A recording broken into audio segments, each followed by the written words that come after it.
So this is the C Street house here in Washington, D.C. We're just behind the annex to the Library of Congress. We're a couple blocks from the Capitol. We're just down the corner from one of the House office buildings where members of Congress who serve in the House of Representatives have their offices. It's a really swanky spot. Apparently, the C Street house has 12 bedrooms, 9 bathrooms, 5 living rooms, 4 dining rooms, 3 offices, and a kitchen. Now, despite that grandeur, people who live at C Street reportedly only pay about $950 a month in rent. People who live here have use, obviously, of their own private bedrooms, but also all of that quite swanky common space. They also reportedly have maid service. This is all provided by the Fellowship or the Family. It's a secretive religious group that from time to time has denied its ownership of the C Street house, but it is tied quite blatantly through tax records and other documents to this house.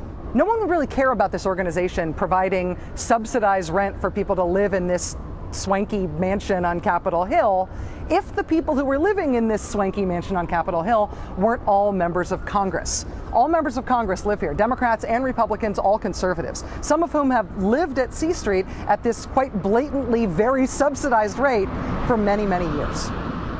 Now, as noted in complaints filed recently both with the IRS and with congressional ethics committees, getting subsidized rent is a problem for a member of Congress for a couple of reasons. First of all, it's income, and so it should probably be reported to the IRS as such.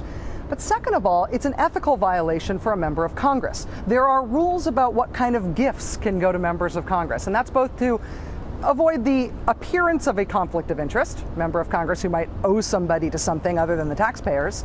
It's also to avoid an actual conflict of interest so that members of Congress really don't owe anything to anyone other than the taxpayers who voted to send them here. So far, there's been no action taken on either the IRS complaint or the complaint to the congressional ethics committees. But that does not mean that members of C Street are taking this lying down. They at least have been complaining to the press about complaints about their subsidized rent.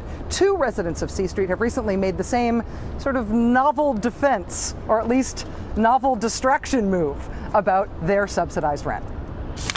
There's no subsidy. It comes up every couple of years. This is a group that puts on the national prayer breakfast that every president speaks to. I think if they want to look at subsidized housing, they ought to look at the 40 or 50 congressmen who sleep in their offices, and that's totally subsidized by the taxpayer. But there's no taxpayer dollars involved with where I stay, and actually it's the most expensive place I've ever stayed in Washington. I look for a cheap place because I have to pay for it with my own money. Do you still stay there? Yeah.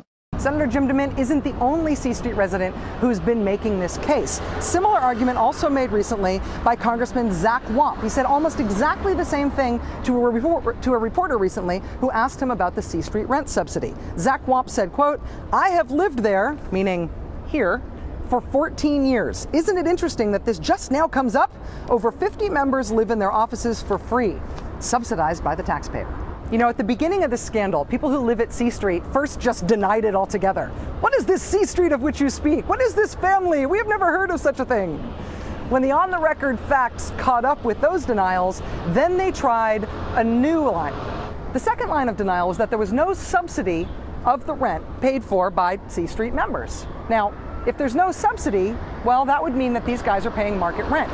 The problem with that line of denial is that it's very easily checkable. Anybody can go on Craigslist and find out what other people are paying to live in such Capitol Hill grandeur, and it's not $950 a month. Now that that line of defense has also fallen apart, there does seem to be a new party line defense by members of Congress who live at C Street. And their defense is, hey, our subsidy isn't the problem. The real scandalous subsidy is members of Congress who live in their offices. Now, it's not exactly clear how this line of defense works. Members of Congress do get their office rent paid for by taxpayers anyway. So if you choose to sleep in your office that's already taxpayer paid for, what exactly is the extra thing that taxpayers are paying for? I guess it could be the electric bill to pay for your nightlight? The broader point here is the most important one.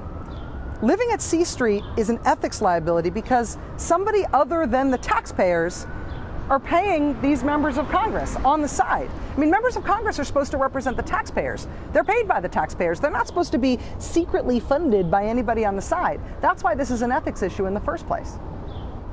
The broader point here is the most important one.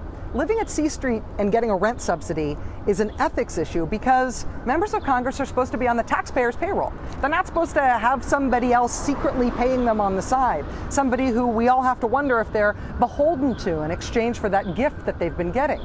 A member of Congress sleeping in his or her congressional office isn't beholden to anybody other than the taxpayers. They're just maybe a little more beholden to the taxpayers than they already were supposed to be in the first place. I'm not sure that C Street members are coordinating their defenses. Sometimes it seems like they are, since they keep saying remarkably similar things to reporters at remarkably similar times. This latest defense, that their subsidy isn't problematic, but somehow sleeping in your congressional office is, doesn't make much sense to me. But I have to admit, I'm really looking forward to hearing what their next defense is.